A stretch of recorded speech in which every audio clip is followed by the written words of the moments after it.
सध्या सगळीकडे हंता व्हायरसच्या विषाणूची चर्चा आहे. मग हा विषाणू काय आहे? आपल्यापर्यंत येऊ शकतो का? आपल्याला होऊ शकतो का? चला बोलूयात. तर चीनमधल्या ग्लोबल टाइम्सच्या एका वृत्तानुसार या हंता व्हायरसमुळे 23 मार्चला एक व्यक्तीचा मृत्यू झालाय. अमेरिकेच्या सेंटर फॉर डिसीजच्या रिपोर्टनुसार हंता व्हायरस आहे, हा जो हंता व्हायरस आहे तो उंदरामुळे पसरतो. जर कुणाच्या उंदराच्या विष्ठा लाळेशी संपर्क आला आणि त्यानंतर त्या व्यक्तीनं जर चेहऱ्याला हात लावला तर हा व्हायरस तुमच्या शरीरात घुसू शकतो. या व्हायरसची बाधा तुम्हाला होऊ शकते. आता या व्हायरसचं संक्रमण एका व्यक्तीपासून दुसऱ्या व्यक्तीला होत नाही, हे एक महत्त्वाचं समजून घ्या. एखाद्या व्यक्तीला हंताची बाधा झाली आहे की नाही हे कळण्यासाठी 1 ते 8 आठवड्यांचा वेळ लागतो, म्हणजे खूप मोठा वेळ लागतो.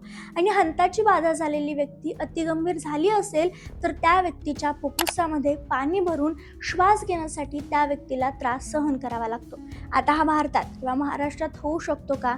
तर बघा, तुम्ही शेतात काम करत असाल किंवा तुमच्या आजूबाजूला घरात उंदीर असतील तर या व्हायरसची बाधा होऊ शकते असं म्हणलं जातंय, पण घाबरून जायचं कारण नाही. कारण मुळात तुमच्या शहरातल्या उंदरांना हंताची बाधा झाली असेल तरच तुम्हाला धोका आहे. आणि उंदरं चीनमधून भारतात माणसाप्रमाणे प्रवास करत नाहीत.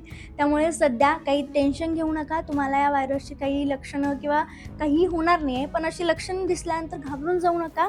आणि हा रील जास्तीत जास्त लोकांना शेअर करा, म्हणजे जे गैरसमज आहेत ते दूर होतील.